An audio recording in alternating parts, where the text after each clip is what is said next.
भाग चौथा. बुद्धाची प्रवचने. गृहस्थासाठी प्रवचने. 1. सुखी गृहस्थ. एकदा अनाथपिंडक भगवंताकडे आला आणि त्यांना अभिवादन करून जवळच्या आसनावर बसला. गृहस्थाचे सुख कशात आहे हे जाणण्याची अनाथपिंडिकाला उत्सुकता लागली होती. म्हणून अनाथपिंडिकाने गृहस्थाच्या सुखाचे रहस्य सांगण्याची भगवंतांना विनंती केली. भगवंत म्हणाले, गृहस्थाचे पहिले सुख स्वामित्वात आहे. गृहस्थाजवळ धन असते. त्याने ते न्यायाने, भलेपणाने, उद्योगाने, शरीर सामर्थ्याने आणि निढळाच्या घामाने कमावलेले असते. मी हे धन न्यायाने मिळवलेले आहे या विचाराने गृहस्थाला सुख वाटते. दुसरे सुख उपभोगाचे. गृहस्थाजवळ धन असते. त्याने ते न्यायाने, भलेपणाने, उद्योगाने, शरीर सामर्थ्याने आणि निढळाच्या घामाने कमावलेले असते. त्या धनाचा तो उपयोग घेतो आणि पुण्यकृत्य करतो. न्यायाने मिळवलेल्या माझ्या धनाच्या जोरावर मी पुण्यकृत्य करीत आहे या विचाराने त्याला सुख लाभते. तिसरे सुख म्हणजे अऋण. गृहस्थ कोणाचेही लहान मोठे ऋण लागत नाही, यामुळे तो सुखी असतो. मी कोणाचेच काही ऋण लागत नाही ह्या व अशा विचाराने तो सुखी होतो. चौथे सुख निर्दोषतेचे. काया, वाचा, मन निर्दोष कृत्य करीत राहिल्याने गृहस्थ सुखी होतो. अनाथपिंडक जर गृहस्थ प्रयत्न करील तर खरोखर त्याला या चारही प्रकारचे सुख लाभेल. 2. पुत्रापेक्षा कन्या बरी. एकदा भगवान श्रावस्ती येथे राहत असता कोसल राजा प्रसेनजित त्यांना भेटण्यासाठी आला. राजा भगवंताशी संभाषण करीत असता राजवाड्यातून एक दूत आला आणि राजापाशी जाऊन त्याची राणी मल्लिका प्रसूत होऊन तिला कन्या झाल्याचे त्याने वृत्त सांगितले. ते वृत्त ऐकून राजा खिन्न झालेला दिसला. भगवंतांनी राजाला त्याच्या खिन्नतेचे कारण विचारले. राजाने सांगितले की राणी मल्लिका प्रसूत होऊन कन्या झाल्याचे वाईट वृत्त नुकतेच कळले आहे. यावर परिस्थिती ओळखून भगवंत म्हणाले, राजा, कन्या ही पुत्रापेक्षा अधिक चांगली निपजण्याचा संभव आहे. ती शहाणी आणि सद्गुणी कन्या पत्नी, माता अशा विविध भूमिका करणारी आहे. तिला जो पुत्र होईल तो पराक्रमी कृत्य करील, मोठे राज्य करील. खरोखर अशा थोर पत्नीचा मुलगा आपल्या देशाचा मार्गदाता होईल. 3. पती आणि पत्नी. एकदा भगवंत मधुरा आणि निरंजना यांच्यामधील राजरस्त्याने चालले होते. या रस्त्यावर त्यांना पुष्कळ गृहस्थ व त्यांच्या पत्नी भेटल्या. तेव्हा भगवंतांनी रस्ता सोडून एका झाडाखाली आसन स्वीकारले. गृहस्थ आणि त्यांच्या पत्नींनी त्यांच्या अशा रीतीने स्थानापन्न झाल्याचे पाहिले. ते सर्व भगवंताजवळ आले. त्यांनी भगवंतांना अभिवादन केले आणि जवळच बसून त्यांना विचारले, पती पत्नीतील सुयोग्य संबंध कोणता? यावर भगवंतांनी त्यांना उत्तर दिले, हे गृहस्थ हो, पती पत्नींना 4 प्रकारे एकत्र राहता येते. दृष्ट पुरुष दृष्ट स्त्रीबरोबर राहत असेल, दृष्ट पुरुष देवतेबरोबर राहत असेल, सत्पुरुष दृष्ट स्त्रीबरोबर राहत असेल आणि कदाचित सत्पुरुष एखादा देवतातुल्य स्त्रीबरोबर राहत असेल. गृहस्थ हो, दृष्ट पुरुषाचे जीवन म्हणजे हत्या, चोरी, अपवित्रता, असत भाषण, मद्यपान, दृष्ट आणि पापी वर्तवणूक, मोहाविष्ट मन आणि सत्पुरुषाची निंदा याने भरलेले असते आणि त्याच्या दुष्ट स्त्रीचे जीवनही तसेच असते. अशा प्रकारे सद्गृहस्थ हो, दृष्ट पुरुष दृष्ट स्त्रीबरोबर जीवन व्यतीत करीत असतो. गृहस्थ हो, दृष्ट पुरुष आणि देवतातुल्य पत्नी यांच्या जीवनात पती वर सांगितल्याप्रमाणे वर्तन करीत असतो, परंतु पत्नी हत्या, चोरी, व्यभिचार, असत्य भाषण, मद्यपान यांच्यापासून परावृत्त असते. तिची वर्तवणूक सद्गुणी आणि हितकर असते. अंतःकरण मोहाधीन नसते. ती आपल्या कौटुंबिक जीवनात सद्गुणी माणसाची निंदा करीत नाही किंवा त्यांना उद्देशून अपशब्द बोलीत नाही. याप्रमाणे गृहस्थ हो, दुष्ट मनुष्य देवतातुल्य पत्नीसह राहत असतो. गृहस्थ हो, सज्जन देवतातुल्य पुरुष आणि दृष्ट पत्नी यांचे जीवन असे असते. या जीवनात पती हत्या, चोरी, व्यभिचार, असत्य भाषण, मद्यपान यापासून परावृत्त होऊन राहतो. त्याची वागणूक गुणयुक्त व हितकर असते. मोहाधीन होऊन आपल्या कौटुंबिक जीवनात तो सद्गुणी पुरुषांची कधी निंदा करीत नाही किंवा त्यांना उद्देशून अपशब्द बोलीत नाही, परंतु त्याची पत्नी मात्र वर वर्णिलेल्या दृष्ट स्त्रीसारखी वागत असते. गृहस्थ हो, चौथ्या प्रकारची पती पत्नी जीवनात जणू काय देवदेवतेचे बरोबर राहत आहे अशी वागतात, कारण ते दोघेही पती पत्नी हत्या, चौर्यकर्म, असत्य भाषण, व्यभिचार, मद्यपान यांच्या आपल्या वर्तनाला स्पर्श होऊ देत नाहीत आणि मोहाधीन होऊन सत्पुरुषांच्या निंदेने आपली जीभ विटाळीत नाहीत. गृहस्थ हो, पती पत्नींच्या एकत्र जीवनाचे असे 4 प्रकार आहेत. शील परिपालनाच्या आवश्यकतेवरील प्रवचने. 1. माणसाची अधोगती कशाने होते. एके समयी भगवान श्रावस्ती येथील जेतवनात अनाथपिंडिकाच्या विहारात राहत होते. त्यावेळी मध्यरात्र उलटल्यानंतर आपल्या तेजाने जेतवन दीप्तिमान करीत एक देव भगवंताच्या जवळ आला आणि त्यांच्या जवळ जाऊन आदराने त्यांना अभिवादन करून बाजूला उभा राहिला आणि भगवंतांना उद्देशून पुढील श्लोक म्हणाला. गौतमा, मी तुला अधपतन पावणाऱ्या माणसाविषयी काही प्रश्न करणार आहे. कृपा करून अधपतनाची कारणे काय असतात ते मला सांग. भगवंतांनी ती सांगण्याचे मान्य केले आणि ते म्हणाले, कोणाची उन्नती होत आहे आणि कोण अधोगतीला जात आहे हे सहज समजण्यासारखे आहे. धर्मप्रेमी हा उन्नत पथावर, तर धर्मद्वेष्टा हा अधोगतीच्या पथावरील वाटसरू आहे. अधोगतीच्या वाटसरूला दुर्गुणी माणसे प्रिय वाटतात आणि सद्गुणी माणसे अप्रिय वाटतात. त्याची दुर्गुणी माणसावर श्रद्धा असते, हे त्याच्या अधोगतीचे दुसरे कारण होय. झोपाळूपणा, गप्पा मारण्याची आवड, निरुद्योगीपणा, आळस, क्रोधविष्टता ही सर्व अधोगतीचे तिसरे कारण होय. आईबाप वृद्ध झाले असता जवळ संपत्ती असूनही त्यांचे पालनपोषण न करणे हे अंधपतनाचे चौथे कारण होय. ब्राह्मण, श्रमण किंवा अन्य साधूंना असत्य भाषणांनी ठकविणे हे अधोगतीचे 5वे कारण होय. जवळ विपुल द्रव्य, सुवर्ण, धनधान्य असूनही त्या सर्वांचा एकट्यानेच उपभोग घेणे हे अधपतनाचे 6वे कारण होय. आपली कूड, संपत्ती, जात याचा अभिमान बाळगून आपल्या आप्तेष्टांचा तिरस्कार करणे हे अधपतनाचे 7वे कारण होय. व्यभिचार, मद्यपान, जुगार यामध्ये द्रव्याचा अपव्यय करणे हे अधपतनाचे 8वे कारण होय. स्वस्त्रीमध्ये समाधान न पावता वैश्या, गणिका आणि परस्त्रिया यांचे समागम करणे हे अधपतनाचे 9वे कारण होय. असंयमी, उधडी स्त्री अथवा पुरुष यांच्या हातील आपल्या व्यवहाराची सत्ता देणे हे अधपतनाचे 11वे कारण होय. जवळची साधने अल्प असूनही क्षत्रिय कुळात जन्म झाला या जोरावर अफाट महत्वाकांक्षा आणि सार्वभौमतेची इच्छा बाळगणे हे अधपतनाचे 12वे कारण होय. हे कुलोत्तम देवा, ही सर्व अधपतनाची कारणे आहेत. या सर्वांवर विजय मिळवलास तर तू वाचशील. 2. दुष्ट मनुष्य. एका चारिकेत आपल्या नेहमीच्या रिवाजाप्रमाणे भगवंतांनी आपल्या सहचारी भिक्खूंना खालीलप्रमाणे प्रवचन दिले. भिक्खूंनो, दुष्ट मनुष्य कसा ओळखावयाचा हे तुम्हाला माहीत आहे काय? भिक्खूंनी नाही म्हणताच भगवंत बोलले, तर मग मीच तुम्हाला दुष्ट माणसाची लक्षणे सांगतो. दुष्ट माणूस न विचारता दुसऱ्यांचे दोष दाखवतो आणि त्याला दुसऱ्याबद्दल विचारले तर मग बघायलाच नको. तेव्हा तर तो दुसऱ्यांच्या दोषांची किंवा व्यंग्य न लपवताच रसाळपणे तपशीलवार सांगू लागतो. जो मनुष्य विचारले असता दुसऱ्याचे सद्गुण दाखवित नाही, पुन्हा पुन्हा विचारल्यावरच तो दुसऱ्याचे गुण सांगतो. तो मनुष्य विचारले असता आपले दोष उघड करीत नाही, मग न विचारता तर बोलायलाच नको. वारंवार विचारले तर तो आपले दोष दाखवतो, परंतु त्याचा तपशीलही लपवतो. असा मनुष्य दुष्ट मनुष्य होय. भिक्खू हो, असाही मनुष्य असतो की जो विचारले नाही तरी आपल्या चांगल्या गोष्टी उघड करीत असतो. विचारल्यावर तर सांगायलाच नको. तो अगदी सर्व तपशील देऊन आपल्या गुणाचे भरमसाठ वर्णन करतो. भिक्खूंनो, असा मनुष्य दुष्ट मनुष्य समजावा. 3. सर्वोत्तम पुरुष. एका चारिकेत आपल्या नेहमीच्या रिवाजाप्रमाणे भगवंतांनी आपल्या सहचारी भिक्खूंना खालीलप्रमाणे प्रवचन दिले. भिक्खूंना उद्देशून भगवान म्हणाले, जगात 4 प्रकारची माणसे आढळतात. पहिल्या प्रकारचा मनुष्य म्हणजे जो स्वतःच्या अथवा इतरांच्या कल्याणासाठी झटत नाही. दुसऱ्या प्रकारचा मनुष्य म्हणजे स्वतःचे हित सोडून दुसऱ्याच्या हितासाठी झटतो. तिसऱ्या प्रकारचा मनुष्य स्वतःच्या हितासाठी झटतो पण दुसऱ्याच्या नाही. चौथ्या प्रकारचा मनुष्य स्वतःच्या त्याचप्रमाणे दुसऱ्यांच्या हितासाठी झटत असतो.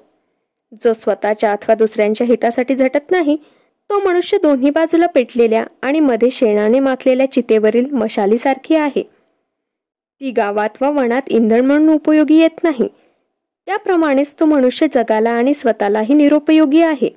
जो स्वतःच्या कल्याणाचा त्याग करून दुसऱ्याच्या कल्याणासाठी झटतो तो तिसऱ्या प्रकारच्या माणसाहून अधिक चांगला पुरुष होय, आणि जो स्वतःच्या आणि इतरांच्या कल्याणासाठी झटतो तो सर्वात उत्तम पुरुष समजावा. 4. ज्ञानी पुरुष.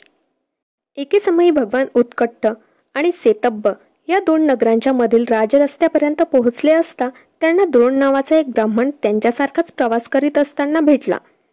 अकस्मात भगवंतांनी रस्ता सोडला आणि एका वृक्षातडी पद्मासन ठोकून ते बसले.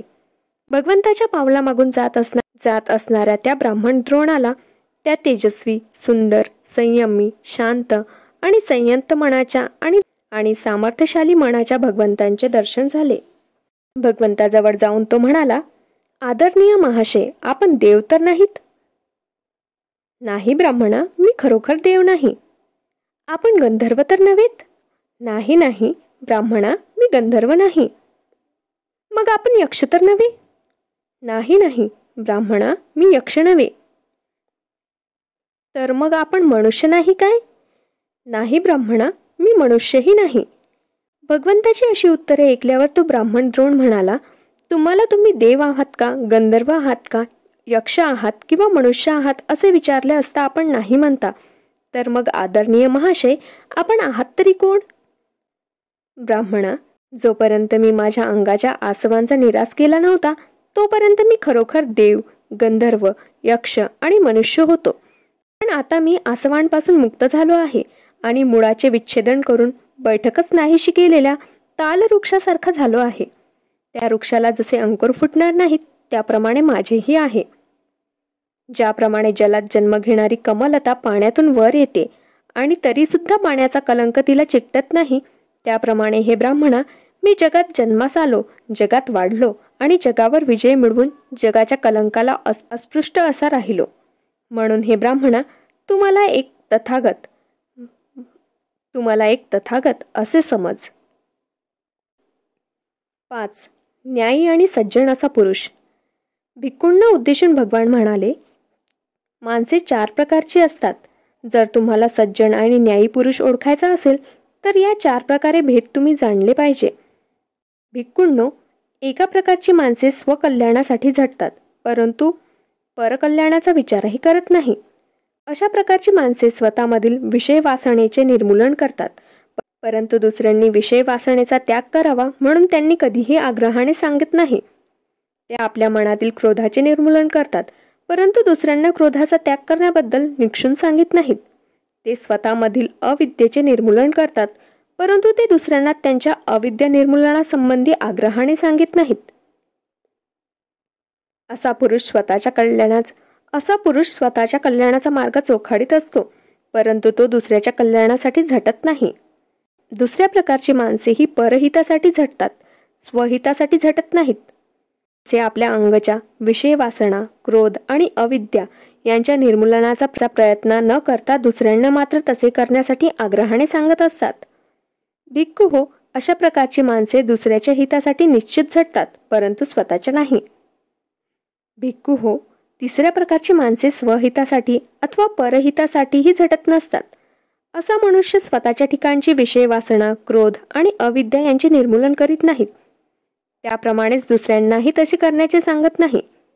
हा मनुष्य स्वतःचे अथवा दुसऱ्याचे हित साधण्यासाठी प्रयत्न करीत नाही. भिक्खूंनो, 4थ्या वर्गाची माणसे स्वकल्याण आणि परकल्याणासाठी झटत असतात. अशी माणसे स्वतःमधील विषय वासना, क्रोध आणि अविद्या यांच्या नाशासाठी झटत असतात. त्याचप्रमाणे दुसऱ्यांना ते विषय वासना, क्रोध आणि अविद्या यांच्या निर्मूलनासंबंधी आग्रहाने सांगतात. अशी माणसे स्वहित व परहितासाठी झटणारी होत. या शेवटच्या प्रकारच्या माणसांना न्यायी आणि सज्जन मानावे. 6. कुशल कर्माची आवश्यकता. एके समयी भगवान भिक्खूंना म्हणाले, सत्कर्म करण्याचे भय बाळगू नका. सौख्य, इस्पित, प्रिय आणि आनंददायक या सर्वांचे दुसरे नाव म्हणजे सत्कर्म. सत्कर्मांचा लाभ म्हणजे इस्पित, प्रिय आणि आनंददायक वस्तूंचा लाभ.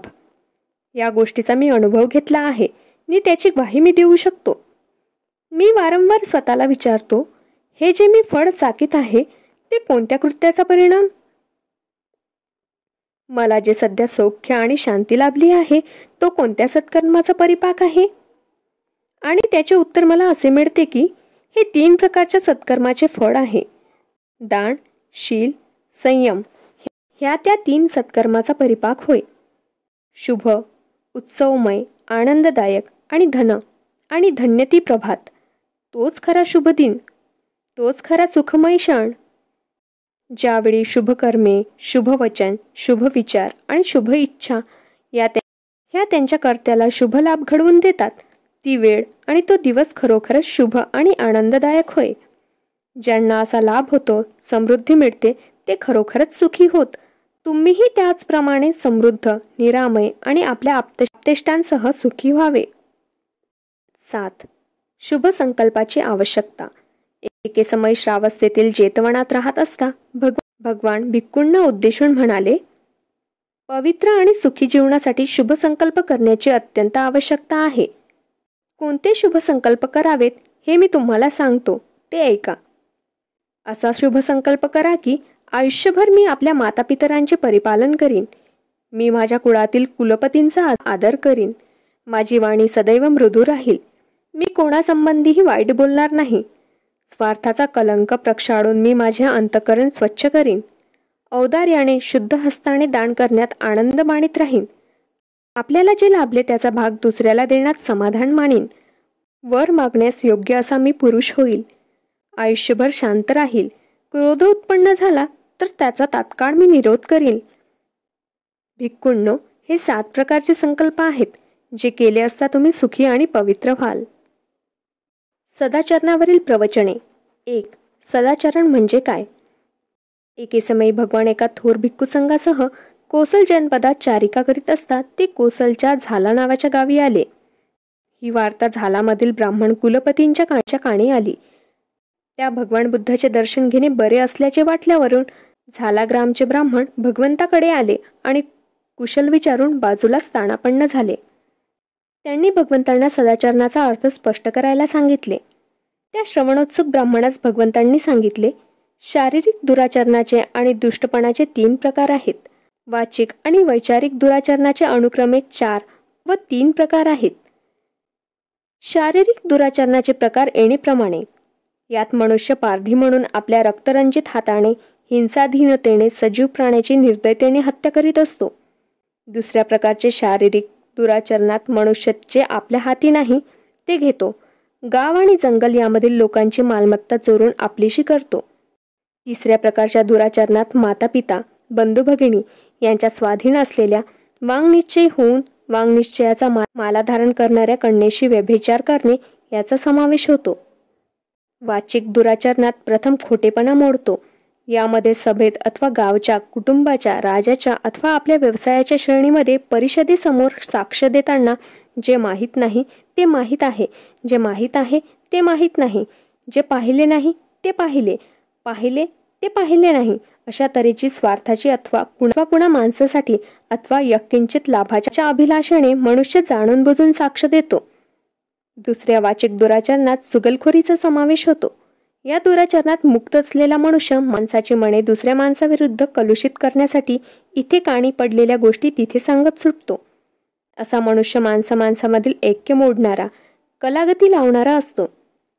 कलागती लावण्याची त्याची नियत त्याला बोलायला लावते. कलागती हे त्याचे सुख आणि आनंद होय. तिसऱ्या प्रकारच्या वाचिक दुराचरणाने युक्त असलेल्या मनुष्याची वाणी कडवट असते. त्याचे शब्द असंस्कृत, कठोर, तीव्र, मर्मभेदी, क्रोध आणणारे आणि चित्तविचलित करणारे असतात.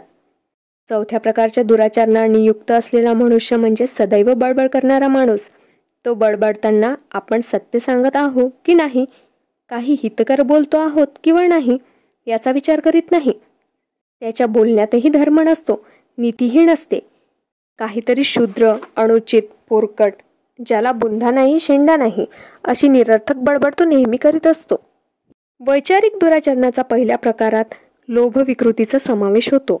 असा मनुष्य परधनाचा सारखा हव्यास करीत असतो. दुसऱ्या प्रकारच्या दुराचरणात दुसऱ्याचा द्वेष याचा अंतर्भाव होतो. असा मनुष्य दान, त्याग, दक्षिणा अशा काहीही गोष्टी नाही असे मानतो. त्याला वाटते सत्कर्म किंवा असत्कर्म याची फळे भोगावी लागतात हे खरे नव्हे. इहलोक आणि परलोक हे सर्व झूट आहे असे तो मानतो. आई बाप, आप्तेष्ट यांनाही तो मानित नाही. ज्यांनी सम्यक मार्गाने जाऊन इह परलोकाचे ज्ञान मिळवले आहे आणि दुसऱ्यांना ते ज्ञान दिले आहे असे श्रमण आणि ब्राह्मण या जगात आहेत, या गोष्टीवर त्याचा विश्वास नसतो.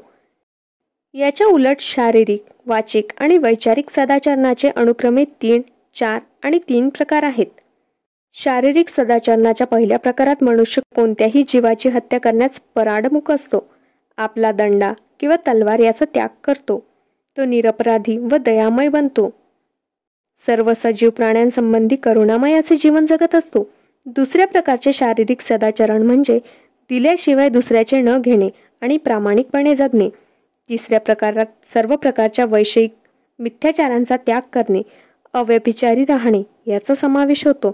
असा सदाचरणी मनुष्य आई बाप, बंधू भगिनी, आप्तेष्ट यांच्या स्वाधीन असलेल्या, जिच्या गळ्यात वाढ निश्चयाची माळ आहे अशा कन्येशी तो वैषयिक संबंध ठेवत नाही. वाचिक सदाचरणाच्या पहिल्या प्रकारात मनुष्य असत्य भाषण सोडून देतो, असत्याचा त्याग करीतो, त्यापासून दूर राहतो. त्याला सभेसमोर किंवा गाव, कुटुंब, राजकुल अथवा आपल्या व्यवसायाच्या श्रेणीसमोर साक्ष द्यावयास सांगितली असता जे माहीत नाही तो माहीत नाही म्हणून सांगतो, जे माहीत आहे ते माहीत आहे म्हणून सांगतो, जे पाहिले नाही ते पाहिले नाही म्हणून सांगतो, जे पाहिले ते पाहिले म्हणून सांगतो. स्वार्थासाठी, दुसऱ्यासाठी अथवा शूद्र लाभासाठी तो कधीही बुद्धिपुरस्कर खोटे बोलत नाही. दुसऱ्या प्रकारच्या वाचिक सदाचरणात मनुष्य चुगलखोरीचा त्याग करतो, निंदेपासून परावृत्त होतो. लोकांमध्ये कलागती लावण्यासाठी जे इथे ऐकले ते तिथल्या लोकांना सांगित नाही आणि जे तिथे ऐकले ते इथल्या लोकांना सांगित नाही. तो ऐक्य निर्माता आणि प्रेमभाव वाढवणारा असतो. माणसात सुसंवाद, ऐक्य राखणे हेच त्याचे सुख आणि आनंद होत. तिसऱ्या प्रकारच्या वाचिक सदाचरणात मनुष्य कटू शब्दांचा त्याग करतो, त्यापासून परावृत्त होतो. तो जे काही बोलतो त्यात खवचटपणा नसतो. त्याचे भाषण आल्हाददायक, मैत्रीचे, कडकडीचे, सुसंस्कृत, हितकर आणि सर्वांना स्वागतार्ह असते. चौथ्या प्रकारच्या वाचिक सदाचरणात मनुष्य व्यर्थ बडबड करीत नाही. तो उचित आणि वास्तविक आणि नेहमी लाभदायक असे बोलतो. योग्य, संस्मरणीय, उद्बोधक, व्यवस्थित आणि अतिहितकर अशा रीतीने तो धर्म आणि नीतीसंबंधी भाषण करतो. वैचारिक सदाचरणाच्या पहिल्या प्रकारच्या मनुष्याच्या ठिकाणी लोभपिष्टपणाचा अभाव असतो. परधन आपलेच व्हावे अशी हाव तो कधी धरत नाही. दुसऱ्या संबंधी द्वेष यांना तो आपल्या विचारात स्थान देत नाही. आपल्या भोवतालचे प्राणी निर्वैरी, सुखी, सुरक्षित आणि कोणत्याही प्रकारच्या शत्रुत्वापासून आणि छळापासून दूर राहावे अशी त्याची इच्छा असते. त्याची दृष्टी सम्यक आणि संकल्प हे प्रमादरहित असे असतात. दुराचरण आणि सदाचरण याचा मी असा अर्थ लावतो. 2. सदाचरणाची आवश्यकता. एकदा भगवंतांनी पाटली गावात आपल्या उपासकांना असा उपदेश केला. गृहस्थ हो, दुष्ट आणि अनीतिमान गृहस्थाला असे परिणाम सोसावे लागतात. दुष्ट आणि अनीतिमान मनुष्याला आळसामुळे द्रव्यहानी सोसावी लागते. नंतर त्याची अपकीर्ती जगात पसरते आणि लोक त्याला मान देईनासे होतात. ज्या लोकांच्या समाजात तो राहतो, मग ते क्षत्रिय असोत, ब्राह्मण असोत, गृहपती असोत अथवा श्रमण असोत, त्यांच्यामध्ये तो लाजतो आणि मनाने गोंधळतो. तो निर्भय नसतो. हा त्याचा तिसरा तोटा होय. परत त्याला मानसिक शांती लाभत नाही. अशाच अमानसिक अशांततेत त्याचे मरण ओढावते. हा त्याचा चौथा तोटा होय. दुष्ट आणि अनीतिमान माणसांची हे गृहस्थ हो अशा प्रकारची हानी होते. याच्या उलट जी माणसे सज्जन, शीलवान आहेत त्यांना काय लाभ होतो याचा विचार करा. सज्जन, शीलवान मनुष्याला त्याच्या परिश्रमामुळे विपुल द्रव्य लाभ होतो. त्याची सत्कीर्ती जगभर पसरते. त्याला सर्वत्र मान मिळतो. तो क्षत्रियांच्या, ब्राह्मणांच्या, गृहपतीच्या अथवा श्रमणाच्या समाजात जाऊन तेथे निसंकोच आणि आत्मविश्वासाने प्रवेश करीत असतो. त्याला मानसिक शांती लाभलेली असते. कधीही मरते समयीही तो शांतचित्ताने देहत्याग करतो. मूर्ख मनुष्याला तो मूर्खपणाने जे पाप करीत असतो त्यातील मूर्खपणा कळत नाही. अग्निप्रमाणे त्याची पापे त्याचा नाश करीत असतात. जो कोणी निरुपद्रवी निष्पाप अशा प्राण्याला दुःख देतो त्याच्या वाट्याला महान आपदा, मानसिक अशांती, आप्तेष्टांचा वियोग आणि द्रव्यहानी येत असते. सदाचार आणि जगाचे अधिकार. एके सेमेई भगवान खारींना जेथे दाणे खायला घालीत त्या राजगृहातील वेडवणात राहत होते. त्यावेळी स्थवीर सारीपुत्त एका मोठ्या भिक्खू संघासह दक्षिण पहाडामध्ये चारिका करीत होता. वाटेत राजगृहामध्ये राहिलेला एक भिक्खू सारीपुत्ताला भेटला. औपचारिक अभिवादन आदी प्रकार झाल्यावर सारीपुत्ताने त्याला भगवंताचा कुशल समाचार विचारला. भिक्खूने भगवंत व भिक्खूचे संघ यांचे कुशल सांगितले. त्याचप्रमाणे सारीपुत्ताने विचारल्यावरून राजगृह नगरात तंडुलपाल दारपालाशी राहणाऱ्या धनंजयांनी ब्राह्मणांचा कुशल समाचार सांगितला. सारीपुत्ताने त्याला पुढे विचारले, ब्राह्मण धनंजयानी अप्रमादपूर्वक वागतो का? भिक्खूंनी उत्तर दिले, धनंजयानी कसला अमादपूर्वक राहू शकणार? तो राजाचा उपयोग ब्राह्मण आणि गृहस्थ यांना नागवण्यासाठी आणि ब्राह्मण आणि गृहस्थ यांचा उपयोग राजाला लुबाडण्यासाठी करतो. सुशील कुळातून आलेली त्याची श्री सुशील पत्नीही मरण पावली आहे. त्याने अलीकडेच दुसरी पत्नी केली आहे. ती सुशील कुळातली नाही व स्वतःही सुशील नाही. त्यावर सारीपुत्त बोलला, धनंजयानींची प्रमादशीलता ही फार वाईट वार्ता आहे. फार वाईट. एखाद्या वेळी एखाद्या ठिकाणी तो मला भेटेल त्यावेळी या संबंधी मी त्याच्याशी बोलेन. दक्षिण पहाडातील आपला वास पूर्ण केल्यानंतर सारीपुत्ताने आपली चारिका पुढे चालू केली आणि तो राजगृहाला आला. तेथे त्याने वेडवणात वस्ती केली. सकाळी वस्त्र परिधान करून भिक्षापात्र हाती घेऊन तो राजगृहात भिक्षेसाठी गेला. त्यावेळी ब्राह्मण धनंजयानी त्याच्या गायीचे दूध ज्या कुराणात काढले जात होते तेथे देखरेख करण्यासाठी गेला होता. भिक्षा संपवून परत आल्यावर सारीपुत्ताने भोजन केले आणि नंतर धनंजयांनी गाठले. त्यांना येत असलेले पाहून ब्राह्मण त्यांना भेटायला पुढे गेला आणि म्हणाला, भोजनापूर्वी आपण दुग्धपान करूया. सारीपुत्ताने उत्तर दिले, नको ब्राह्मणा, माझे जेवण झाले आहे आणि दुपारच्या वेळी मी एका झाडाखाली विश्रांती घेणार आहे. तूच तेथे ये. धनंजयानी ते मान्य केले आणि आपल्या भोजनानंतर तो सारीपुत्ताला भेटावयास गेला. सारीपुत्ताला अभिवादन करून तो त्याच्या बाजूला बसला. सारीपुत्ताने त्याला विचारले, सदाचरणासंबंधी तुझा उत्साह आणि कळकळ कमी झाली ना? तो ब्राह्मण म्हणाला, ती कशी कायम राहणार? कारण मला आता माझ्या आईबाप, पत्नी, कुटुंबदास, कामकरी यांचे पालनपोषण करावयाचे असते. याशिवाय ओळखीचे लोक, मित्र, आप्त इष्ट आणि पाहुणे, अतिथी यांना पाहुणचार करावयाचा असतो. माझ्या मृत पूर्वजांचे श्राद्ध करायचे असते. देवदेवतांना बळी द्यायचे असतात. राजाला करभार चुकवायचा असतो आणि उपरांत मला स्वतःसाठी मांस आणि पेयाची तरतूद करावयाची असते. सारीपुत्ताने विचारले, धनंजयानी तुला असे वाटते की काय एखाद्या माणसाने आपल्या आईबापासाठी सदाचरण आणि न्याय यांना सोडून वर्तन केले आणि ह्या संबंधी त्याला जाब विचारला असता तो अशी सबब सांगू शकेल काय? मी माझ्या आईबापासाठी हे सर्व केले, त्यांच्यासाठी सदाचरण आणि न्याय यांचे उल्लंघन केले म्हणून मला शिक्षा करू नका? नाही, धनंजयानी म्हणाला, अशा काहीही सबबी दिल्या तरी देवीचा कारवास चुकणार नाही. सारीपुत्त म्हणाला, तो स्वतः किंवा त्याची पत्नी आणि कुटुंब त्यांच्या संबंधी असे समर्थन करू लागेल की त्याने केलेले न्याय आणि सदाचरणाचे उल्लंघन आमच्यासाठी केले आहे, तर त्याचा काही उपयोग होईल का? धनंजयानी नाही म्हणाला. सारीपुत्त म्हणाला, त्याचे दास म्हणू लागले की हे सर्व त्यांनी आमच्यासाठी केले, तर त्याचा काही उपयोग होईल का? धनंजयानी म्हणाला, तीळ मात्र उपयोग होणार नाही. सारीपुत्त म्हणाला, किंवा त्याचे मित्र आणि ओळखीपाळखीचे लोक त्याचे समर्थन करू लागले तर त्याचा उपयोग होईल का? धनंजयानी म्हणाला, नाही, तीळ मात्रही उपयोग होणार नाही. किंवा त्यांच्या आप्तेष्ट आणि अतिथी त्यांचे समर्थन करू लागला तर त्याचा काही उपयोग होईल का? नाही, तीळ मात्रही नाही.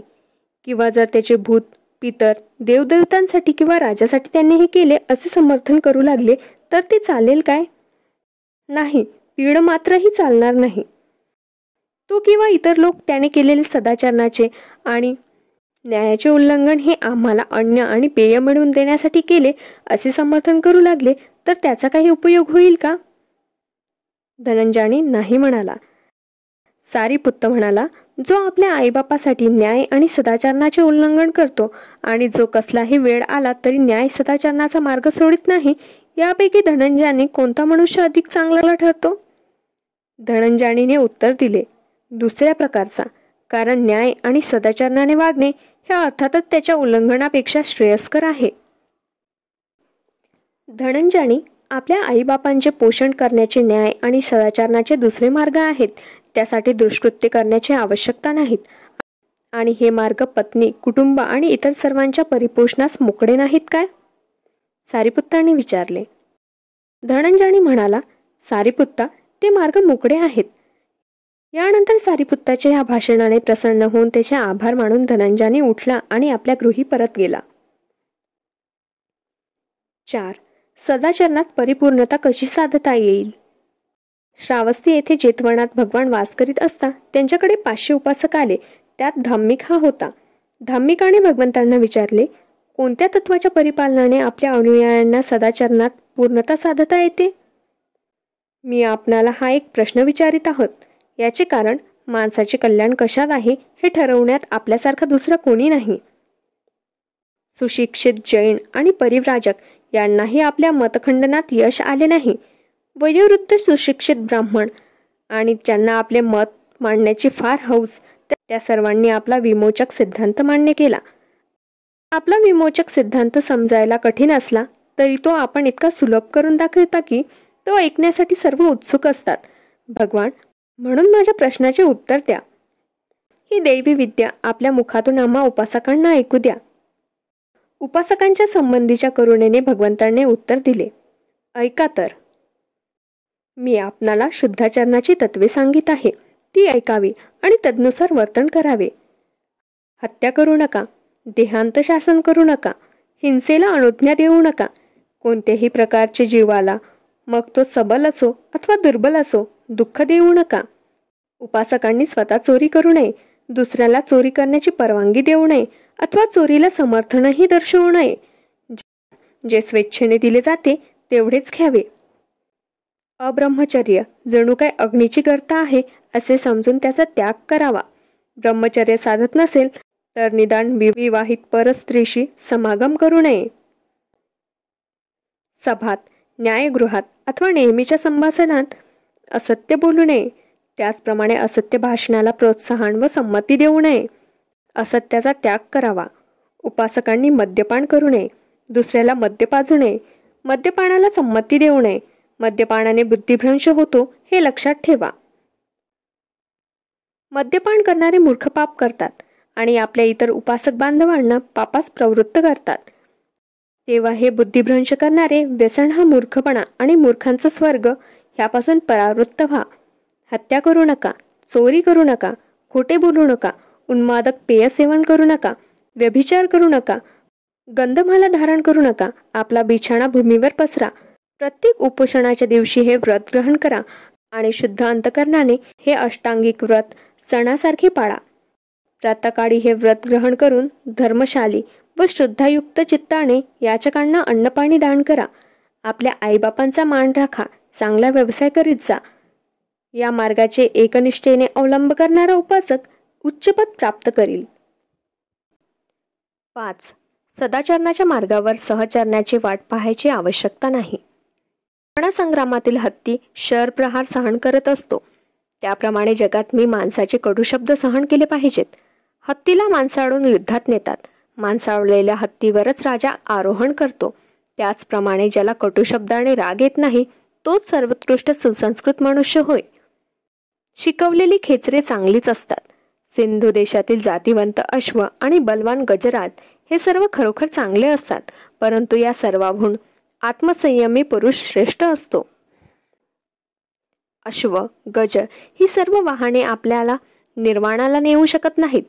त्या मार्गावर आत्मसंयमाचेच आत्मवाहनच चालू शकते. अप्रमादी राहण्यात आनंद माना. आपल्या विचारांवर अविश्रांतपणे लक्ष असू द्या. ज्याप्रमाणे चिखलात रुतलेला हत्ती मोठ्या श्रमाने बाहेर काढतात, त्याचप्रमाणे प्रयासाने स्वतःचे कुमार्गापासून विमोचन करा.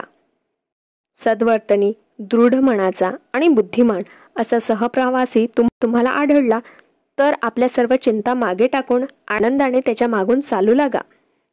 सद्वर्तनी, दृढ मनाचा आणि बुद्धिमान सहप्रवासी तुम्हाला सापडला नसेल तर शत्रूने पाठलाग चालवलेला राजा ज्याप्रमाणे आपले राज्य सोडून वनातील गजराजाप्रमाणे एकटाच पुढे जातो, त्याप्रमाणे तुम्ही आपल्या मार्गावर एकटेच चालत राहा.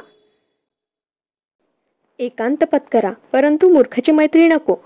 दुष्कृत्य न करता एकटेच राहा. आपल्या गरजा मर्यादित करून एकटेच राहा.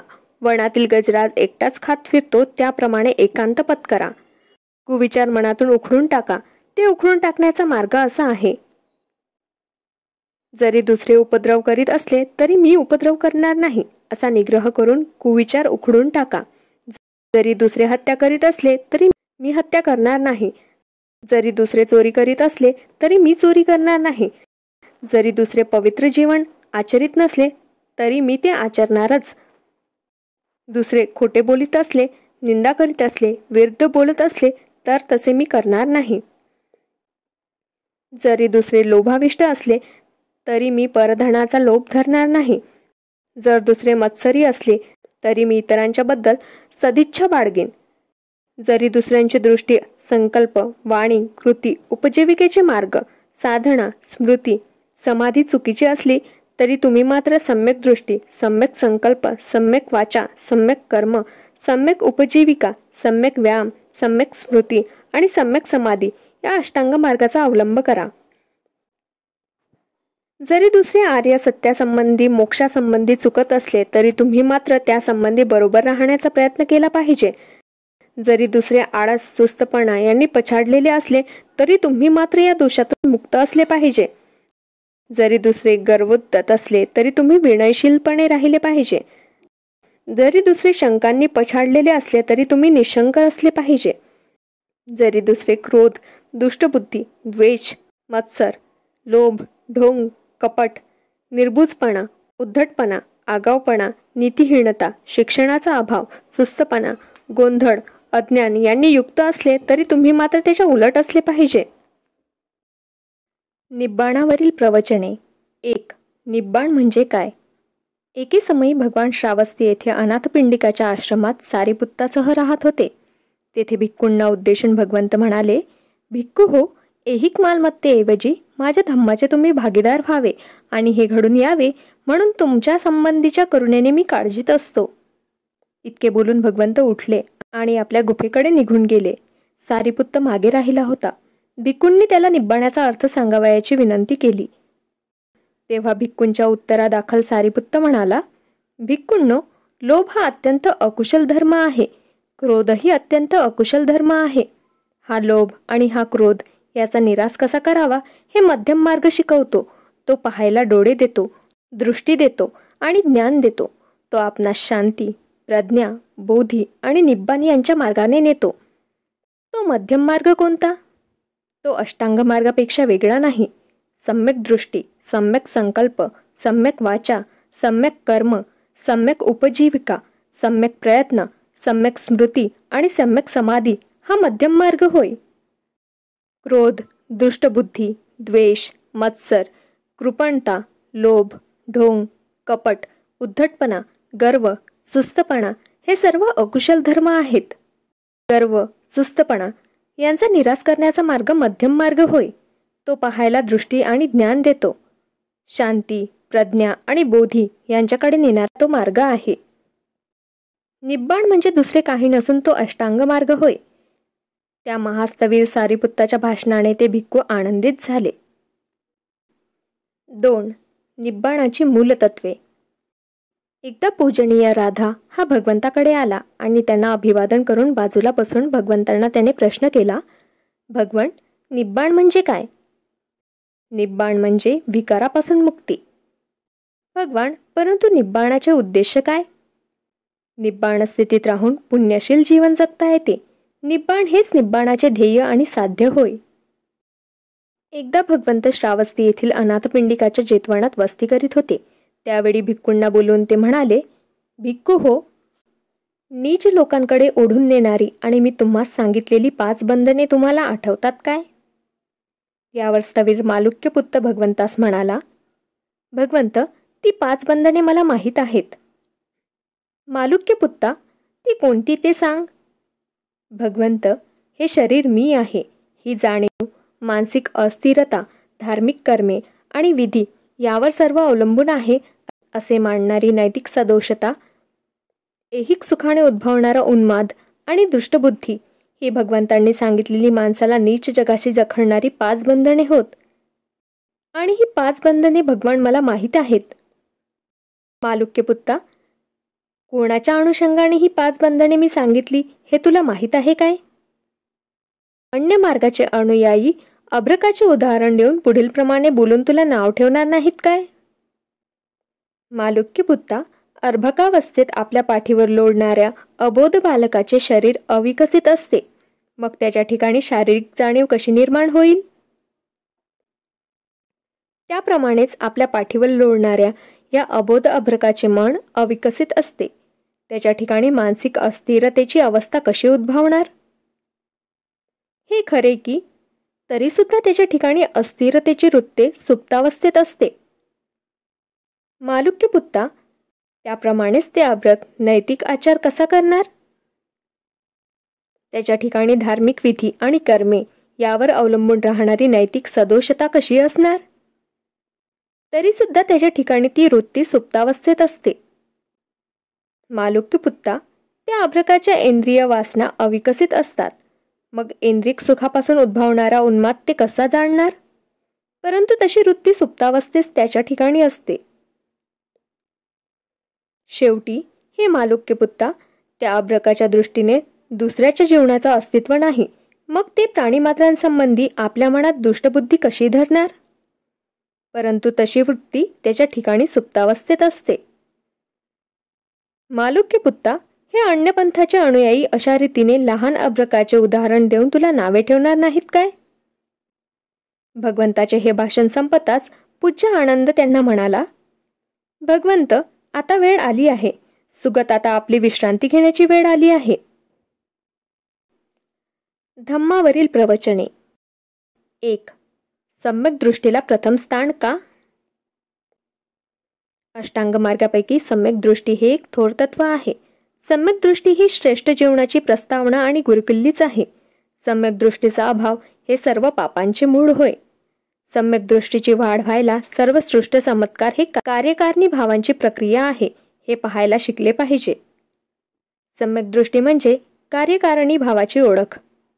भिक्खू हो, ज्याची दृष्टी, संकल्प, वाणी, कर्म, उपजीविका, साधना, स्मृती आणि समाधी मिथ्या आहेत, ज्याचे ज्ञान आणि मुक्तीही मिथ्या आहे, ज्याचे प्रत्येक कार्य, वचन, विचार, ऐच्छिक कार्य, आकांक्षा, निग्रह आणि सर्व व्यापार ही सर्व अशा मिथ्या दृष्टीने साधलेली असल्यामुळे ती तिरस्करणीय, दुःखकर, जुगुप्सा उत्पन्न करणारी आणि हानिकारक असतात. आणि हे सर्व का? तर त्याची दृष्टी मिथ्या असल्यामुळे. आपला मार्ग बरोबर असणे एवढेच पुरे नाही. एखादे बालकही योग्य मार्ग स्वीकारते, परंतु त्याचा अर्थ असा नव्हे की त्या बालकाला मार्गाच्या योग्यतेची जाणीव आहे. योग्य मार्गाचे अवलंबन करायचे म्हणजे योग्य मार्गाचे ज्ञान पाहिजे. हे आनंदा, यथार्थ भिक्खू कुणाला म्हणता येईल? बुद्धिपूर्वक कोणते शक्य आहे आणि कोणते अशक्य आहे या ज्ञानावर ज्याने प्रभुत्व मिळवले आहे त्यालाच यथार्थ भिक्खू म्हणता येईल. 2. मृत्यूनंतर जीवनाची चिंता कशाला करा? एके समयी स्थवीर महाकश्यप आणि स्थवीर सारीपुत्त हे बनारस जवळच्या इसिप नदीमधील मृगदाय वनात राहत होते. त्यावेळी स्थवीर सारीपुत्त सायंकाळी आपला एकांत संपवून अहर्त स्थवीर महाकश्यप यांच्याजवळ जाऊन बसले. अशा रीतीने बसल्यावर स्थवीर सारीपुत्ताने महाकश्यपाला प्रश्न केला, मित्रा कश्यपा, मृत्यूनंतर तथागतांना अस्तित्व असते काय? तथागतांना मृत्यूनंतर अस्तित्व असते किंवा नाही या संबंधी भगवंतांनी काहीच सांगितलेले नाही. मग मित्रा, तथागतांना मरणोत्तर अस्तित्व असते आणि अस्तित्व नसते अशा दोन्ही गोष्टी मानावयाच्यात काय? मित्रा, हे सुद्धा भगवंतांनी म्हटलेले नाही.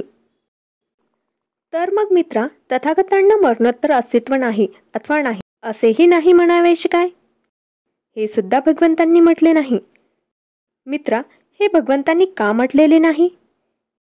कारण हा प्रश्न मानवतेच्या हिताशी किंवा श्रेष्ठ जीवनाच्या तत्वाशी संलग्न नाही.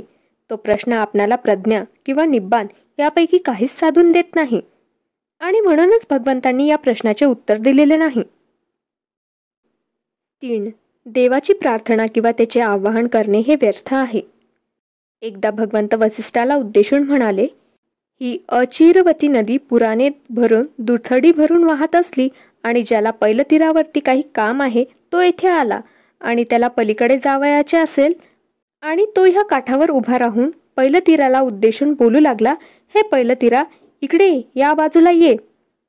तर हे वसिष्ठा, अचिरवतीचे पैलतीर त्या माणसाच्या प्रार्थनेने आणि आवाहनाने अशा करण्याने आणि स्तुती करण्याने त्याच्या जवळ येईल काय?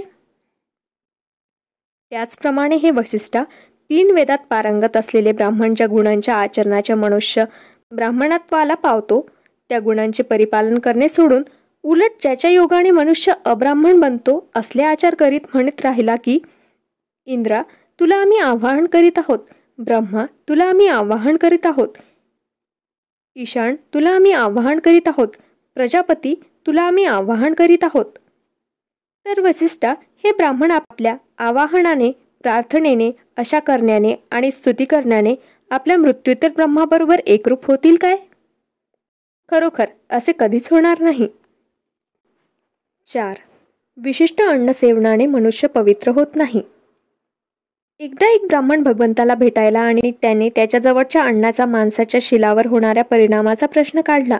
तो ब्राह्मण म्हणाला, ज्वारी, ताड आणि माड यांची फळे, डाळी, कंदमुळे आणि अंकुर हे अन्न सदाचरणाने मिळून सेवन केल्याने चांगले जीवन जगण्यास प्रेरणा मिळते.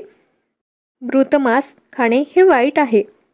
यावर भगवंतांनी उत्तर केले, तू म्हणतोस की आपण पक्ष्यांच्या मांसाची निवडक पक्वाने खातो आणि मृत मांसाला स्पर्श करत नाहीत.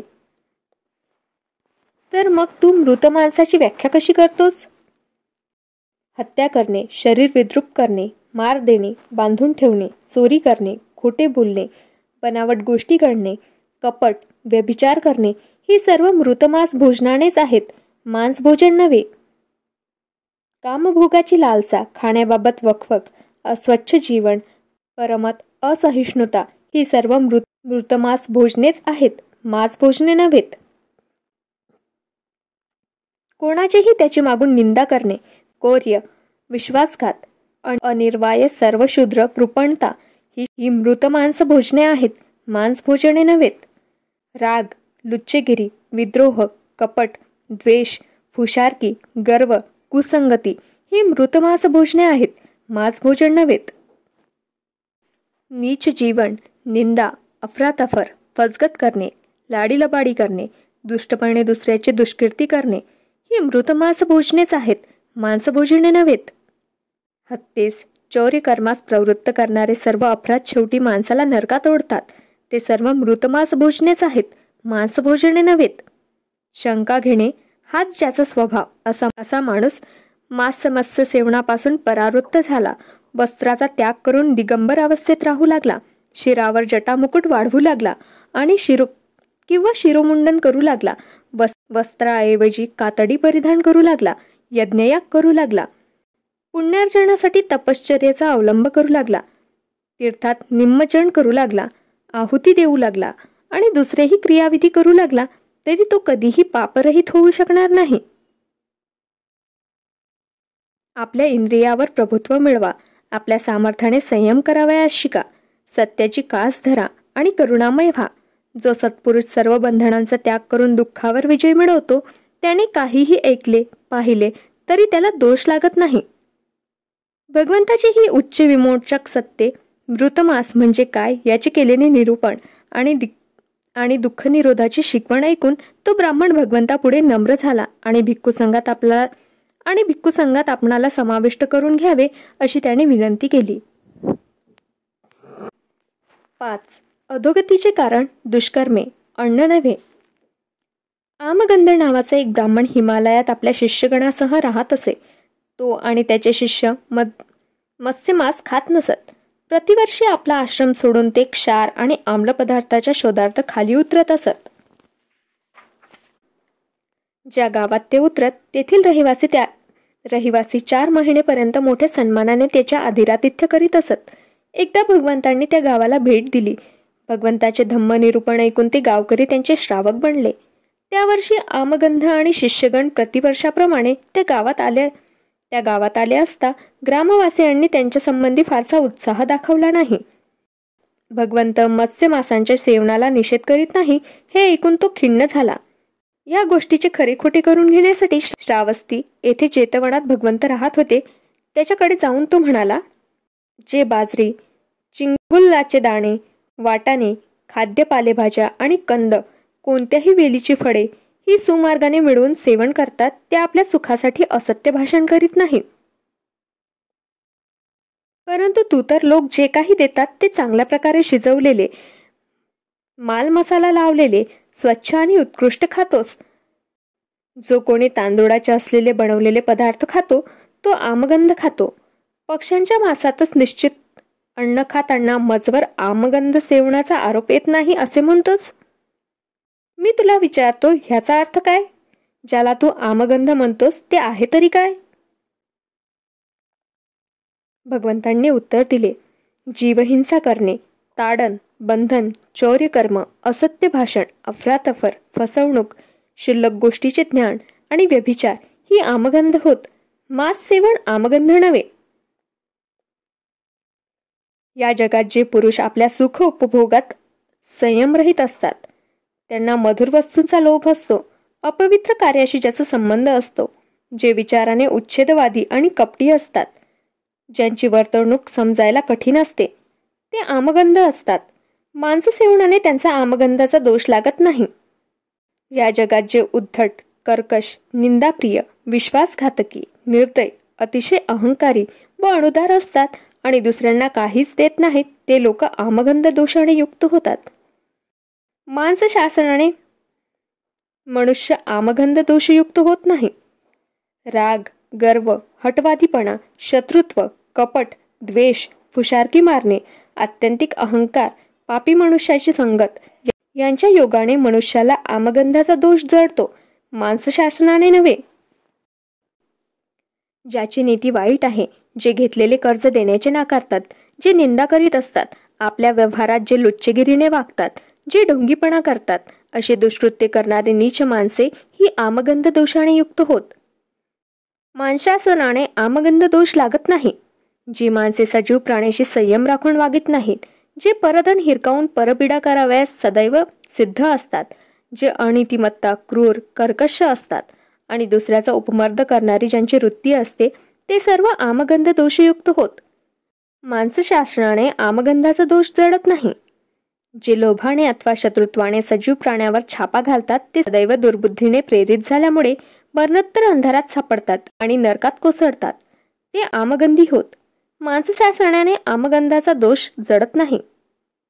मत्स्य मांस सेवनापासून परावृत्ती, नग्नता, शिरोमुंडन, जटा, सर्वांगी भस्माचरण, मृगाचेन परिधान, अहिताग्नी व्रत इत्यादी जगातील सर्व तपाचे, अमरपदासाठी केलेले परिपालन आणि मंत्रोच्चार, बलिदान, नैमितिक यज्ञ यापैकी कशानेही सदैव शंका घेणारा मनुष्य शुद्ध होऊ शकत नाही.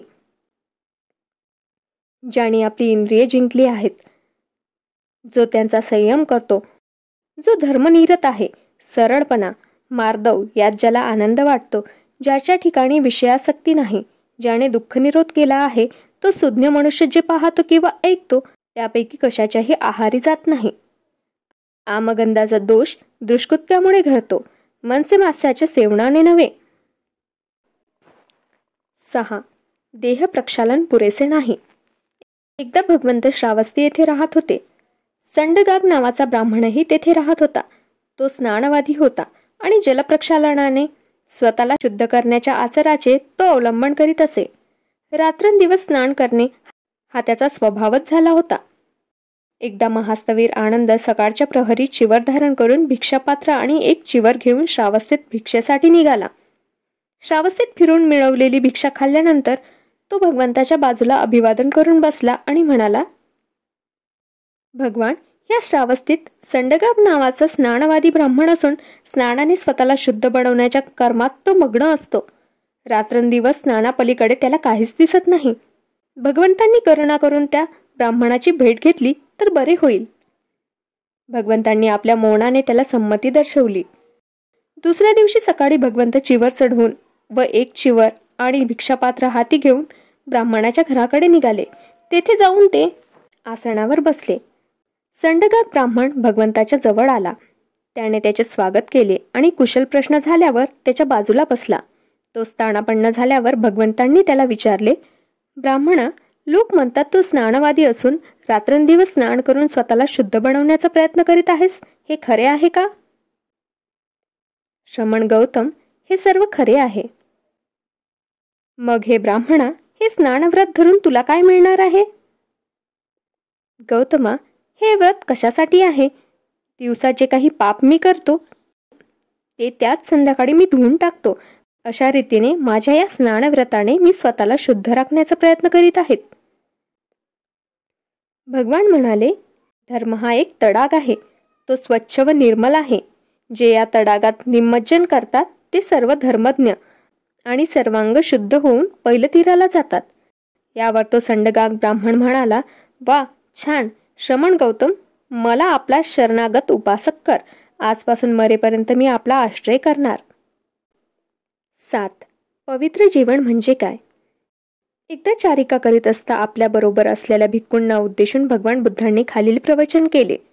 भिक्खूंनो, पवित्र जीवन हे लोकांना फसवण्यासाठी, त्यांची कृपा साधण्यासाठी, काही लाभासाठी, काही कीर्तीसाठी किंवा वादविवादाच्या जटिल प्रश्नातून सुटका करून घेण्यासाठी किंवा लोकांमध्ये आपले नाव व्हावे ह्यासाठी जगायचे नसते. भिक्खू हो, शरीर आणि वाणी याचे नियंत्रण करण्यासाठी कोणत्याही प्रकारची अशुद्धता, आसक्ती आणि तृष्णा यापासून विमोचन करण्यासाठी हे पवित्र जीवन जगायचे असते. सामाजिक व राजकीय प्रश्नावरील प्रवचने. 1. राजकृपेवर अवलंबून राहू नका. एकदा भगवान राजगृह येथील वेडूवनात कलंदक निवासात राहत होते. त्यावेळी भगवंताविरुद्ध उलटलेल्या देवदत्ताचा पक्ष राजा अजातशत्रूने घेतला होता. सकाळ संध्याकाळ 500 गाड्यातून अन्नपात्रे पाठवून तो देवदत्ताच्या शिष्यगणांना पोषित होता. तेव्हा काही भिक्खू भगवंतासमोर आले आणि साभिवादनपूर्वक त्यांच्या शेजारी बसले. त्यांनी भगवंतांना देवदत्ता संबंधीची वार्ता सांगितली. तेव्हा भगवान भिक्खूंना म्हणाले, राजाकडून कृपेची, खुशामतीची, कोणत्याही प्रकारची लाभाची आशा धरू नये. जोपर्यंत अजातशत्रू राजा देवदत्ताला सकाळ संध्याकाळ 500 गाड्यात अन्नपात्रे भरून अन्न पुरवित आहे, तोपर्यंत देवदत्ताची अधोगतीच होत राहणार. सन्मार्गात त्याच्या प्रगतीची अपेक्षा करणे व्यर्थ होईल. भिक्खूंनो, ज्याप्रमाणे कुत्र्याच्या नाकावरील काडीच सोडून थापले तर तो कुत्रा अधिक पिसाळतो, त्याप्रमाणे जोपर्यंत राजा अजातशत्रू देवदत्ताला अशा रीतीने पोषित आहे तोपर्यंत तो देवदत्त अधोगतीलाच जात राहणार, त्याची सुधारणा होणार नाही. बंधूंनो, राजाची खुशामत, कृपा, त्यापासून होणारे लाभ हे भयदायक आहेत. सर्वोच्च अशी अढळ शांती साधण्याच्या मार्गातील ती कटू आणि दुःखदायक असे अडसर आहेत. म्हणून भिक्खूंनो, तुम्ही स्वतःला हे शिकवले पाहिजे की आमच्यावर लाभ, कृपा, खुशामत यांचा वर्षाव होणार असेल तर आम्ही त्याचा निषेध करू आणि त्यांचा वर्षाव होऊ लागलास तर आमच्या मनावर पकड होऊ देणार नाही, प्रभुत्व मिळवू देणार नाही, त्याच्या लालसेने आम्हाला राजाचे दास बनवू देणार नाहीत. 2. जर राजा धार्मिक असेल तर त्याची प्रजा धार्मिक होते. एकदा भिक्खूंना उद्देशून भगवान म्हणाले, भिक्खू हो, जोपर्यंत राजा हा धर्मशील नाही तोपर्यंत त्याचे प्रधान आणि कर्मचारी धर्मशील होऊ शकत नाहीत. प्रधान आणि कर्मचारी अधार्मिक झाले की ब्राह्मण आणि गृहस्थी अधार्मिक होतात. ब्राह्मण आणि गृहस्थ हे धर्मरहित असल्यावर नगरवासी आणि ग्रामवासी हेही धर्मरहित होतात. परंतु जेव्हा राजे धार्मिक असतात तेव्हा ते भिक्खूंनो त्याचे प्रधान आणि कर्मचारीही धार्मिक होतात. जेव्हा राजे आणि त्याचे प्रधान आणि कर्मचारी धार्मिक असतात तेव्हा ब्राह्मण आणि गृहस्थ हेही धार्मिक होतात. जेव्हा ब्राह्मण आणि गृहस्थ धार्मिक असतात तेव्हा नगरवासी आणि ग्रामवासी हेही धार्मिक होतात. गुरांचा तांडा नदी ओलांडीत असताना त्याच्यामधील वयोवृद्ध असलेला ऋषभ चुकला की त्याच्या मागून येणारी सर्व गुरेही चुकतात. त्याप्रमाणे माणसामध्ये ज्याला प्रमुख मानतात तो वाम मार्गाने जाऊ लागला तर इतर जणेही त्याच मार्गाचा अवलंब करतात. त्याचप्रमाणे राजाने कुमार्ग धरला तर सर्व राज्याला हानी पोहोचते. गुरे नदी ओलांडीत असताना जर मुख्य ऋषभ सरळ मार्गाने गेला तर मागील गुरांचा तांडा त्याच सरळ मार्गाने जातो. त्याप्रमाणे जो मुख्य असेल तो जर सन्मार्गाने चालू लागला तर इतरही त्याचे अनुकरण करतात आणि सन्मार्गाने जातात. जर राजे चांगले असतील तर सारे राज्य सुखाने राहते. 3. राजकीय आणि लष्करी शक्ती समाजव्यवस्थेवर अवलंबून असते. एकदा भगवान राजगृह येथील गृधकुटावर राहत होते. त्यावेळी वैदेही पुत्र मगध राजा अजातशत्रू विज्जीवर आक्रमण करण्याच्या विचारात होता. तो स्वतःशीच म्हणाला, हे विज्जीकुल सामर्थ्यशाली असले तरी मी त्याचा पुरेपूर नाश करील. म्हणून आपल्या मगध देशाचा मुख्य प्रधान वत्सकार नावाचा ब्राह्मण याला बोलवून तो म्हणाला, हे ब्राह्मणा, भगवंताकडे जा आणि नम्रतेने माझ्यातर्फे त्यांचे पायवंदन करून त्यांना विचार, आपली प्रकृती ठीक आहे ना? आपण स्वास्थ्य, सुख आणि आरोग्य उपभोगीत आहात ना? नंतर त्यांना सांग की मगध राजा अजातशत्रू वज्जीवर आक्रमण करण्यास उत्सुक आहे. वज्जीकुळ कितीही सामर्थ्यशाली असले तरी त्याचा पुरेपूर नाश करण्याचा त्याचा विचार आहे. अजातशत्रू पुढे म्हणाला, भगवान जे काही पुढे भविष्य होईल ते सांगतील ते नीट लक्षात ठेव आणि त्यातला शब्द मला निवेदन कर, कारण भगवान बुद्ध कधीही खोटे बोलत नसतात. राजाचे शब्द ऐकून तो ब्राह्मण वत्सकार म्हणाला, ठीक आहे, आणि अनेक उत्कृष्ट रथ जोडून तो गृधकुटाकडे निघाला. तेथे पोहोचल्यावर भगवंतांना कुशल प्रश्न विचारून राजाने आज्ञा केल्याप्रमाणे राजाचा संदेश त्याने निवेदन केला. त्यावेळी स्थवीर आनंद भगवंताच्या मागे उभा होता. भगवंत त्यास म्हणाले, आनंद, वज्जी वारंवार सार्वजनिक सभा भरवतात, हे तू ऐकले आहेस काय? आनंदाने उत्तर दिले, होय भगवन, मी ऐकले आहे. यावर भगवंत पुढे म्हणाले, आनंद, जोपर्यंत वज्जी सर्व लोकांच्या वारंवार सभा भरवीत असतात तोपर्यंत कधीच ते नाश पावणार नाही, उलट त्यांची भरभराटच होत राहील. आनंद, जोपर्यंत वज्जी एकोप्याने एकत्र येतात, एकोप्याने उभे ठाकतात, एकोप्याने आपली उद्दिष्टे कार्य करतात, जोपर्यंत कोणतीही उद्दिष्टे मान्य झाल्याशिवाय तदनुसार वर्तन करीत नाहीत, ज्या उद्दिष्टाला एकदा सर्व मान्यता मिळाली आहे ते वर्ज समजत नाहीत आणि गत काळात वज्जीकुळाने जे नियम केले आहेत त्या नियम आणि परंपरेप्रमाणे आचरण करतात, जोपर्यंत ते वज्जी आपल्यामधील वृद्धांना मान देतात, त्यांची वाहवा करतात, त्यांचा आदर करतात आणि त्यांच्याशी सल्लामसलत ऐकणे हे आपले कर्तव्य मानतात, जोपर्यंत आपल्या कुळातील कोणत्याही स्त्रीला अथवा कन्येला ते जबरीने डांबून ठेवित नाहीत आणि त्यांच्या सामर्थ्याच्या जोरावर तिचे अपहरण करीत नाहीत, जोपर्यंत वज्जी धम्माला मान देतात आणि त्याचे परिपालन करतात, तोपर्यंत हे आनंदा वज्जी कुळाची अधोगती होणार नाही, उलट त्यांची भरभराटच होत राहील आणि कोणी त्यांचा नाश करू शकणार नाही. सारांश, जोपर्यंत वज्जी प्रजातंत्रावर विश्वास ठेवतील, प्रजातंत्रकाप्रमाणे आचरण करतील, तोपर्यंत त्याच्या राज्याला संकट स्पर्श करू शकणार नाही, असे भगवंतांनी स्पष्ट केले. नंतर भगवान उद्देशून म्हणाले, हे ब्राह्मणा, मी वैशाली येथील वज्जी कुळात राहत असताना त्याच्या कल्याणास ह्या वरील अटी कशा प्रकारे आवश्यक आहे हे त्यांना शिकवले.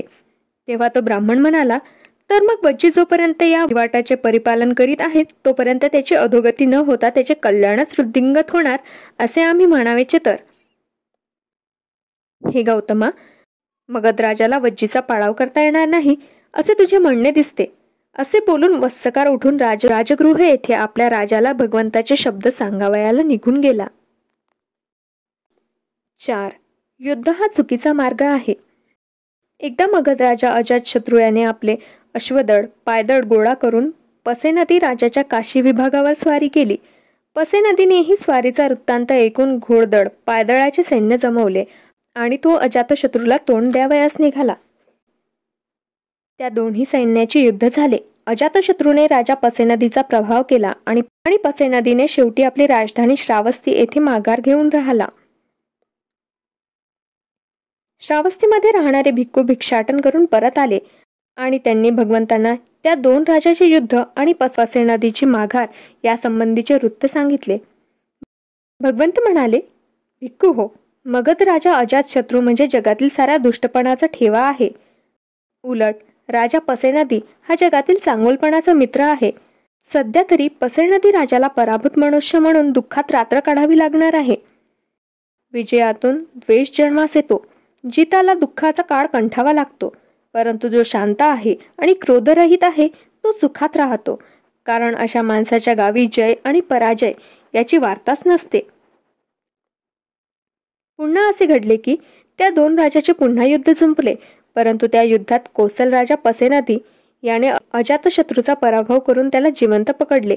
तेव्हा राजा पसेनदीने स्वतःशी विचार केला, मी याच्या वाटेस गेलो नसतानाही हा राजा माझ्या पुतण्या असूनही मला त्रास देतो. आता मी त्याचे सर्व सैन्य, हत्ती, घोडे, रथ आणि पायदळ ताब्यात घेऊन त्याला केवळ आपल्या जीवानिशी सोडून दिले तर. आणि त्याप्रमाणे पसेनदी राजाने केले. श्रावस्तीमध्ये भिक्षाटन करून परतलेल्या भिक्खूंनी ही वार्ता भगवंताच्या कानी घातली. त्यावर भगवान म्हणाले, माणूस आपल्या स्वार्थासाठी दुसऱ्यांना लुटतो, परंतु जेव्हा दुसरे त्याला लुटतात तेव्हा तो लुटला गेलेला मनुष्य परत दुसऱ्यांना लुटण्याची ईर्ष्या धरतो. जोपर्यंत पापाचे फळ पक्व झाले नाही तोपर्यंत मूर्खाला सदैव वाटते, मला पाहिजे ती सुवर्णसंधी आता येणार. परंतु जेव्हा कर्माचे फळ भोगायची वेळ येते तेव्हा केल्या पापाबद्दल भय वाटू लागते. हिंसकालाही त्याची हिंसा करणारा कोणीतरी भेटतोच, जे त्याला जिंकणारा कोणीतरी निपजतोच, निंदकाला निंदक सापडतो. अशा रीतीने कर्मविपाकाने जो मनुष्य दुसऱ्याला लुटतो त्यावरही आपण स्वतः लुटला जाण्याची पाळी येते.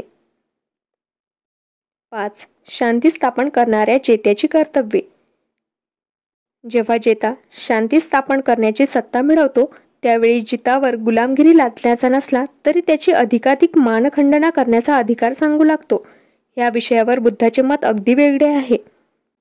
त्याची मते शांती स्थापन करणे याला काही अर्थ असेल तर जेत्याने जित्याच्या शांततेच्या काळात जित्याच्या कल्याणासाठी उपयोग करणे हे त्याचे कर्तव्य ठरते. या विषयावर बुद्धाने भिक्खूंना उद्देशून असे म्हटले आहे, युद्धविद्येत पारंगत असलेल्या माणसाने युद्धविराम झाल्यावर आपल्या अंगाच्या ऋतुजा, अनुग्रहणपूर्ण वाणी, उद्धटपणा विरहित दयाळू वृत्ती ह्या गुणांचा आविष्कार केला पाहिजे. आपण कोणी आडदंड, आक्रमक नसून घरच्यासारखेच वागणारे पाहुणे आहोत. इंद्रिय सुखाच्या आहारी न जाणारे, कुशाग्र बुद्धीचे, वायफळ बडबड न करणारे, हाव धरून परधन हिसकून न घेणारे असे आहोत, असे आपल्या वर्तवणुकीने सिद्ध केले पाहिजे. लोक शाप देतील असे शूद्र आणि नीच वर्तन करून त्याने आपली कमीपणा आणू नये. सर्व प्राणी मात्रांना सुख, समृद्धी आणि शांतता लाभो. सबळ, दुर्बल, लहान मोठे प्राणी मात्र शांततेचा सदैव उपभोग घेत राहोत. दृश्य, अदृश्य, जवळचे, दूरचे, जात आणि अजात जीवशांतीचा उपभोग घेऊत अशी वृत्ती जेत्याने राखली पाहिजे. कोणालाही आपल्या बांधवाची खुशामत करण्याची अथवा त्याचा उपमर्द करण्याची आणि कोणाला तुरुंगात डांबण्याची अथवा द्वेष करण्याची पाळी जेत्याने येऊ देऊ नये. ज्याप्रमाणे माता आपल्या एकुलत्या एक मुलाला इजा पोहोचू नये म्हणून जपते, त्याप्रमाणे जेत्याने सर्व जीवमात्र संबंधी विवेक धरावा. विश्वातील वरच्या खालच्या भोवतालच्या साऱ्या देशांच्या प्राणीमात्रांवर अंतःकरणपूर्वक प्रेम करावे. त्यांच्याविषयी मनाला द्वेषाचा स्पर्श होऊ देऊ नये. कोणत्याही प्रकारे दुसऱ्याच्या अंतःकरणात शत्रुत्वाची भावना निर्माण होईल असे काहीही कृत्य करू नये. म्हणजे तुम्ही उभे असताना, चालत असताना, बसताना, उठताना आपल्या संपूर्ण मानसिक सामर्थ्याने असा विचार करीत राहा की हा ब्रह्मविहारच आहे.